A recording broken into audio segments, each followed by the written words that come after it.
engine has been leveled.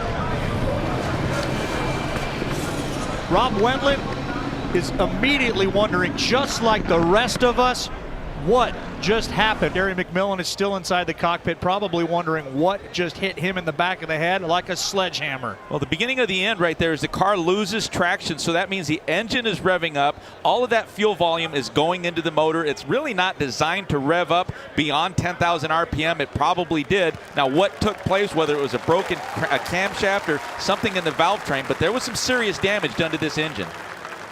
Well, I hear the claps from the New England Dragway faithful that let me know that Terry McMillan has gotten out after this major concussion. Destruction rarely seen in the NHRA. That view takes me back to a major explosion from Doug Herbert at the finals out in Pomona in the late 90s. Well, you know, you brought up a good point. As volatile as these engines can be, we have to go back a long way. We've had some explosions. Our fans are protected. The driver is very well protected. They can get out and walk away, just like Terry is right now, but the damage is mostly in that motor. So I'm sure that that team is going to take a close look to try to pinpoint exactly what happened so they can address it and not allow it to happen again.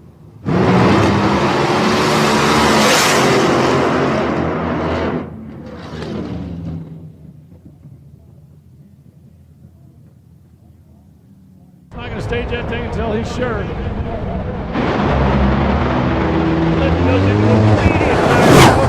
Boom at the finish line for Richie Crampton at the end of a 382, 296 mile an hour run.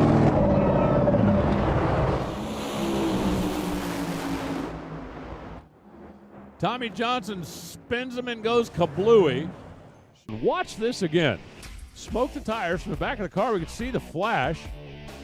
And then it looks like it just kind of peeled open the front of the body. Well, I guess it did break in the middle of the hood, and then it all kind of just settled back down as it went down the racetrack. I got to believe a little further down track, and that would have turned into a whole bunch of Make-A-Wish confetti. As it is, I believe it's going to be a souvenir. Watch Tommy's car again, right there smoking. Bang. Yeah, it looked like a much bigger boom from that angle than it did from sitting directly behind the car where I am up here in the tower. And John Force smokes the tires and smacks the wall. 494 for Courtney. But John's car gets sideways and takes a big hit into the wall about 300 feet out.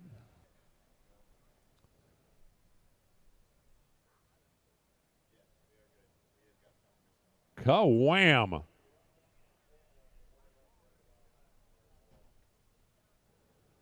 can see John fighting it, trying to get it off the wall, and it just keeps fighting its way right back over there.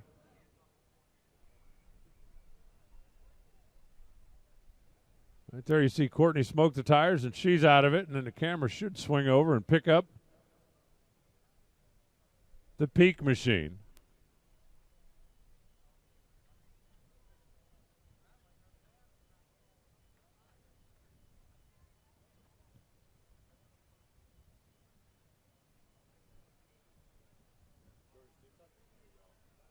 All of a sudden has another issue.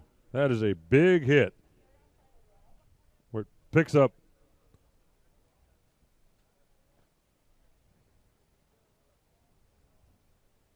all four wheels. 55-year-old Bruce Allen in the right lane. Kenny Koretsky in the left lane in one of the most horrific crashes we have ever seen.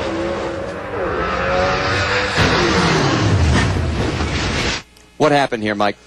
Well, what happened was Bruce Allen in the right-hand lane got the car a little bit loose, and it moved over towards wall out of the groove. When he went to correct, it was basically with no downforce. It rotated the rear end of that race car around, trying to spin it out. But then when he hits the rubber in the middle of the racetrack, he tips it up on his side.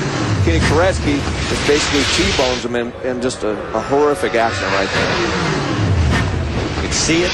You can hear how violent this crash really was. That's wife Debbie, Bruce's wife, as they headed for the far end of the racetrack. One of the best signs we had was immediately, there's Kenny Koretsky climbing out. Now, they did transport Kenny for observation. He has bumps and bruises. There's Bruce Allen in the life flight helicopter on his way to the hospital.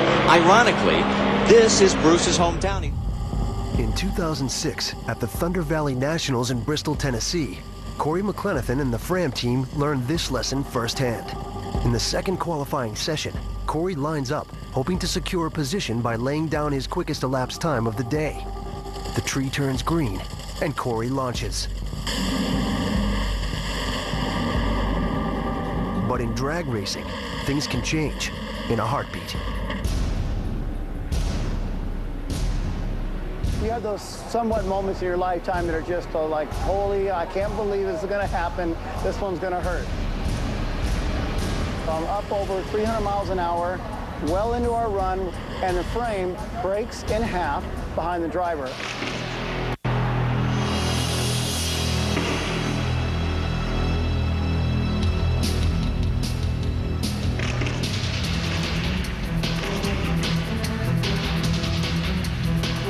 At 300 miles an hour, the frame is flexing in multiple directions from the 5G acceleration and 2 tons of downforce generated by the rear wing. Suddenly, it reaches its breaking point. It fractures directly behind the cockpit, triggering an emergency deployment of the parachute.